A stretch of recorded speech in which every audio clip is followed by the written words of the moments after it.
Hello friends, looking at current affairs for 2nd April. The news items picked up from the Hindu newspaper are these 14. We'll look at them in detail. The first one, ED cracks down on 300 shell firms. So shell firms or shell companies we have discussed earlier too. These are companies which are just like shells. They are empty inside. They're only a shell. There's nothing else. Means they are just set up as a cover, a front face for some other activity, which generally is an illegal activity. So this enforcement directorate, which is the law enforcement agency in the country related to economic offences. So this body has conducted searches on 300 shell companies across 16 states in the country because there are suspicion of large-scale money laundering and foreign exchange violations taking place. So these are in various locations all across the country, and they have been found to be sending huge amounts of money to other countries. So they are showing imports. We are making imports from these countries, and that's why they have to pay for these imports. But actually, the import is not materialized. So it's just money being sent out. So such shell firms have been cracked presently. So they have produced, many have produced forged bills too, and some have also just not done anything. So this all is being investigated into now. The next is wildlife ambulance to fill up water holes. So this is Wayanad Wildlife Sanctuary in Kerala. So there is drought in the southern states. We are seeing they are suffering from drought, and here the wildlife here is also suffering. The drinking water needs to be provided to these animals here during this harsh summers now. So a wildlife ambulance has been customized to provide water here, to fill the ponds here so that animals have water. So this is the initiative taken here. The Wayanad Wildlife Sanctuary is in Kerala. You should know this one thing. And also UPSC does ask questions about rivers flowing through these national parks and sanctuaries. So you can see major rivers flowing through this wildlife sanctuary are Nugu, Kalindi and Bavli, and they have dried up. So this is the news. Then next is more employment opportunities for those suffering from autism today. So this is regarding people suffering from autism spectrum disorder, and this has been made part of the bill on disabilities too. So Rights of Persons with Disabilities Bill 2016 also recognizes this as a disability now. So this disorder is a new emerging in, area of disorders, and here you can see the people suffer from three aspects. And as its name is, autism spectrum disorder. So it's a spectrum, means people may be suffering to the least to the maximum. So it's a whole spectrum of cases. So they suffer on three major areas. One is on social relations. Second is on movement, means social communication, speech and language is also an issue, and movement related issues. So muscle tones, those are the problems. So here children with such disabilities and people with disabilities, after they grow up too, they are being offered now vocational training in areas which they are expert in. So they have expertise in areas of repetitive behavior. So even information technology, software testing, etc. can be areas where these autistic people can be employed. So that is being discussed here, that now they have more opportunities even in hotel management, etc. There are being employments taking place. So that is discussed.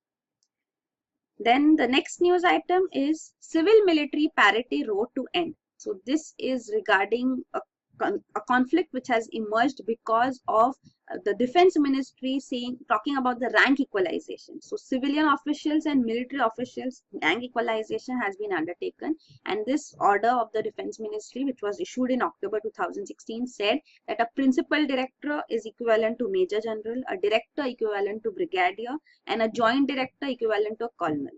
So here on this, the military services have brought out their grievances. They say that this is not as per the earlier orders which have come forth, the judicial orders, the past reports as such.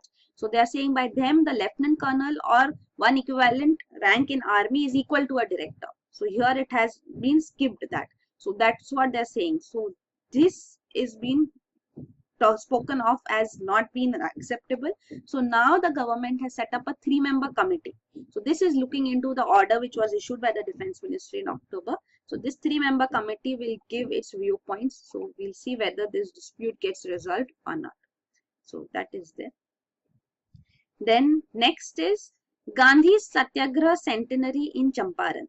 So this is regarding Champaran Satyagraha, which he had undertook in Bihar in 1917. So now in 2017, it will complete 100 years. So these centenary celebrations would take place for a year in Bihar. That is what the Bihar government has announced. Even the Chief Minister here, Mr. Nitish Kumar, will undertake a Gandhi Smriti Yatra from Motihari here on April 15. So this is about the Champaran Satyagraha. So this is important. You should know about it. Gandhiji was invited here. He had successfully undertaken Satyagraha in South Africa and had come back to India. So before entering into political scenario in India and fight against Britishers here, he had decided to tour the country. And in Champaran in Bihar, he was invited here by Mr. Rajkumar Shukla to look into the conditions of the farmers here. So the farmers here were forced to cultivate indigo. So indigo was very much in demand because of the indigo dye color which came. But then later German synthetic dyes were manufactured. So when these were initiated, the demand for indigo had gone down. But there were these European planters who were present here and they were profiting for so long from indigo crop. So they were forcing the farmers here to grow indigo. And they were demanding illegal dues from them, high rents from them, and to compensate for the losses which they were suffering then. So this was the Tinkathya system actually which was in force, that 3/20th part of your land should have indigo cultivated on it. So the demand was to abolish this Tinkathya system. When Gandhiji entered Champaran, an order was issued by the government that he should not enter this region.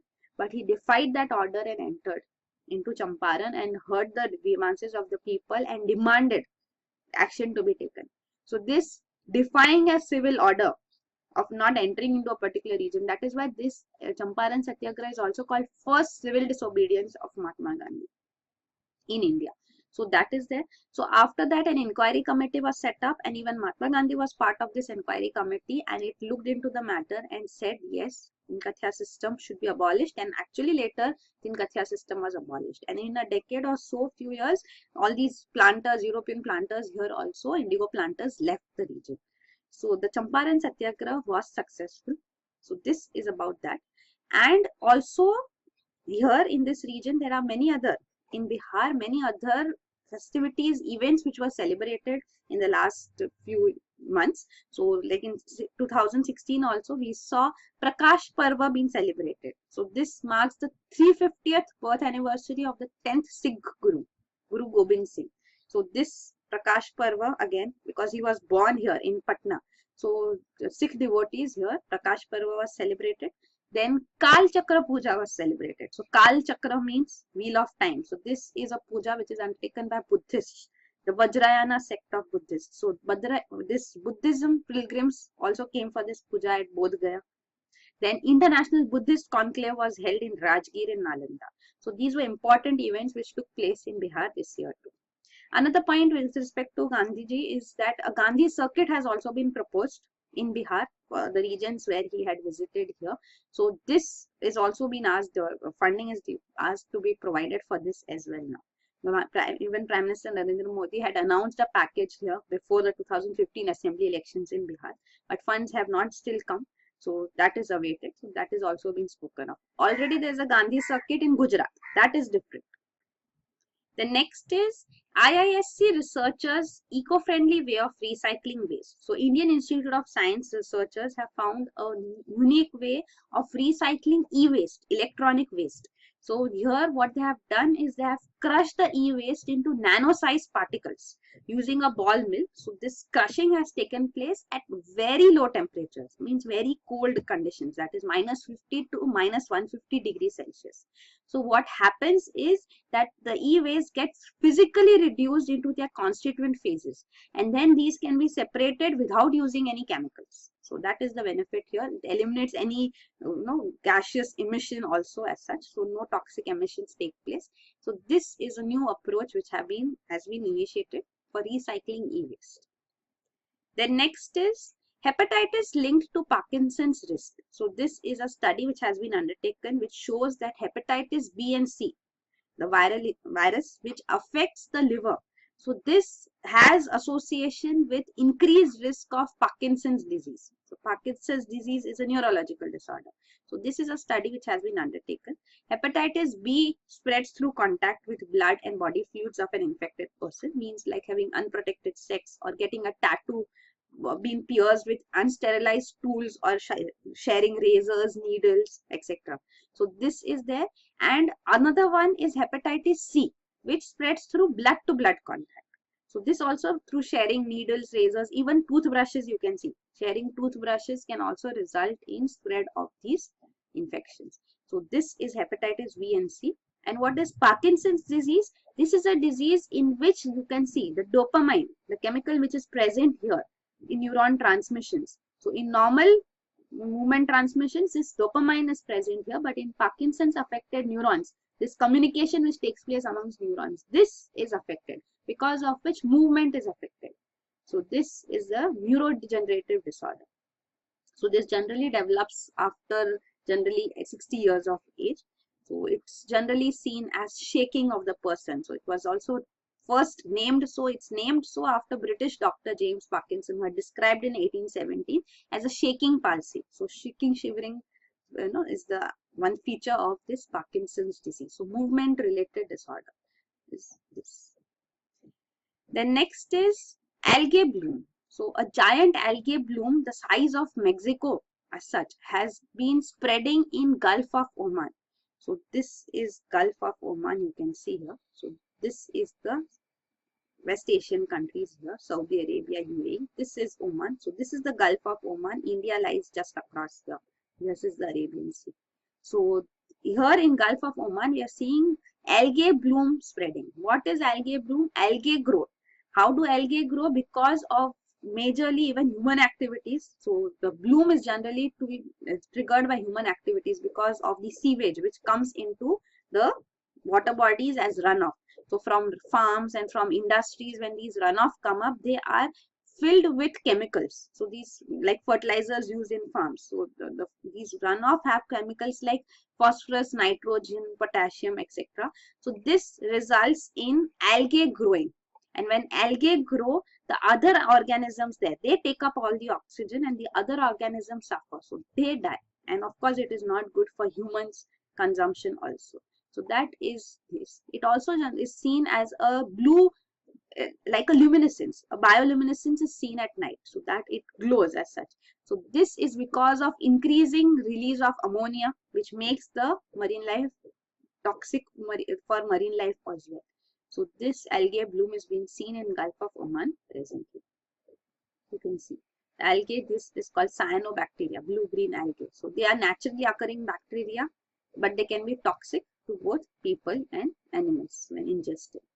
So it's called hypoxia. Hypoxia is very low oxygen because all oxygen is taken over by these algae. So hypoxia conditions also emerge then.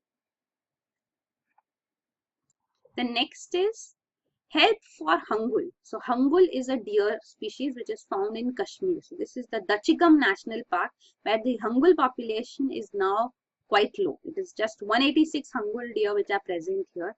There were around 5,000 such in early 1900s. So they are reducing because of human intervention here. There is a sheep breeding farm which is located inside this Dachigam National Park. Also, there is a golf course just across the park. There are factories being set up here. So because of this, the population of this animal species is reducing. So now government is intending to move this sheep breeding farm also from inside the park. So this is Dachigam National Park, Kashmir. The next is Ken Betwa, forest body for lowering dam height. So Ken Betwa linking project has been in use for long now. We have discussed it quite often, I suppose. So this is being looked into. The approvals have to be sought. So Forest Advisory Committee's approval is also sought. So the Environment Ministry, under which Forest Advisory Committee functions, is looking into it. So the committee has now said that the Dhuadan Dam, so Dhuadan Dam, which is part of this river linking project, should be reduced by 10 meters. So it is a 77-meter tall and 2-kilometer wide dam which is proposed. So if this dam height is reduced, it would result in lesser water inundation, means water filling up the region, because it is inundating the Panna Tiger Reserve. This is one major aspect. So you can see Ken Betwa linking means this is the Betwa river, you can see here flowing here, and this is the Ken river here, and this is the Panna National Park in Madhya Pradesh. So this river linking means this is a canal which will be set up, which will be linking the two regions, and it would be providing, of course, irrigation facilities. So it would result in transfer of water from Ken River, and it will irrigate this Bundelkhand region of UP and Madhya Pradesh, which is having water scarcity, and irrigation facilities would be provided here. But what would happen is that the dam being built would result in inundation in Panna National Park. Around 6,221 hectares are expected to be inundated, out of which 4,141 is core forest region. So that is why it says that if the dam height is reduced by 10 meters, if not then at least by 5 meters, then the minimizing of the inundation of forest land can be expected. But earlier too, the Environment Ministry had also said that this is not possible, because if dam height is reduced, then the entire project becomes, the Water Resource Ministry had said that the entire project would become unviable, then there would be no benefit out of it. So that was the viewpoint. And this project is being seeking clearance from various bodies, the National Board of Wildlife, Expert Appraisal Committee. So they have cleared this project last year. So government authorities have cleared. Now it is the Forest Advisory Committee which is suggesting this. So we'll have to wait and watch what further developments would take place. This will stay news for long. Also, you should know that Ken and Betwa, both you can see, are tributaries of River Yamuna. So that point is also important.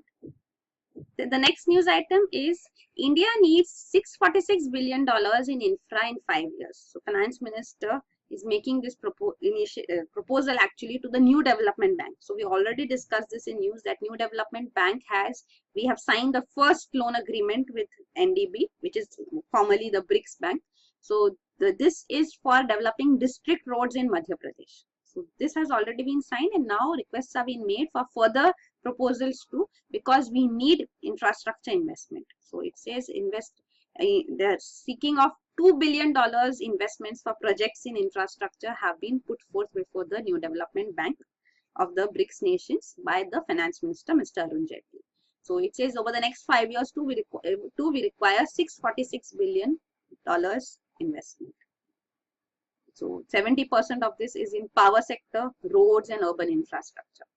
So this proposal is being set forth that NDB can help in development of such projects, such initiatives like smart cities, renewable energy, urban transport, metro railways, clean coal technology, solid waste management, even urban water supply. So such projects have to be cleared so that infrastructure development could take place. So that's what its objective is, purpose for which NDB has been set up. Also NDB President KV Kamath, he is an Indian. The headquarter, you should know by now, is in Shanghai. So it says that the Finance Minister said that it is leaner than other multilateral lenders, New Development Bank. So that is why it is expected that it would have faster appraisal of loans taking place, and it also would provide loans at cheaper rates to influence established development banks to revisit their high cost models. So this is also a statement coming from the Finance Minister. Then even the World Bank study says that infrastructure investment in developing countries is estimated to be above $1 trillion a year. So this is the requirement, the demand. So how much can be fulfilled is to be seen now. The next is new schemes for power looms unveiled. So this is a 3-year scheme, comprehensive scheme for power loom sector development, which was launched presently. So earlier components are also part of this, 9 major components which it has, out of which 7 are earlier components and 2 new components have been added. Pradhan Mantri Credit Scheme for power loom weavers and solar energy scheme for power looms. So this has been announced now. So it will be, you can see power loom units with maximum 8 units each will be eligible for 50% subsidy for going in for solar energy for captive use. So this is the new solar energy scheme for power looms brought in. So other aspects, other existing schemes which are already there, the other 7 components which were there were on yarn bank, in situ upgradation of plain power looms, group workshed schemes. So this will continue. There have been relaxations done in these aspects as well. You don't need to know very much in detail of all these schemes, but yes, there are such schemes in place. You should know about them. So these 9 components are also mentioned here. So this is regarding the new Pradhan Mantri Credit Scheme which will be provided. So this would be under the Pradhan Mantri Mudra Yojana, which has already been announced. Also, it would provide assistance to SC/ST women entrepreneurs of the decentralized power loom units under Stand Up India scheme too. So this financial assistance is being provided to Stand Up India being used. Power Loom Mudra, Pradhan Mantri Mudra Yojana is also being used for Power Loom viewers. So that is detailed out here. Then next is the solar energy scheme. You can see, so financial assistance would be provided, subsidy would be provided to have installation of on-grid or off-grid solar photovoltaic plants. Then the next news item is India's external debt eases to 456 billion in December. So this decline in external debt by around $29 billion has taken place if compared from March 2016 to December 2016. So it says this decline is basically because of the NRI deposits. So NRI deposits have been redeemed now. So redemption of FCNR deposits has taken place. Also commercial borrowings have declined. So when deposits are redeemed, that means we have external debt because we have to repay those loans amounts. So that has gone, and also commercial borrowings have reduced. So that is why the external debt also has reduced. So commercial borrowings reduced means the economic, actually on the other side of it, that economy means the private sector would have borrowings undertaking there, so they have to repay those borrowings also, and the interest as well. So when they are not taking, these commercial borrowings have reduced, so external debt of course would reduce, but then it is showing negatively on the economic growth aspect. So that is also there. Then the next news item is ease land laws to help tackle climate change. So this is the Tea Board, which is saying that irrigation facilities are now required for tea sector because of climate change, because here the changes in temperature, erratic rainfall and extreme events like floods and droughts taking place, this has resulted in tea sector suffering. So we have seen that many tea estates are also at a loss, and the people there are suffering, the workers there are suffering. So irrigation is essential now with that perspective because of the climate change now. So this is being proposed by the Tea Board.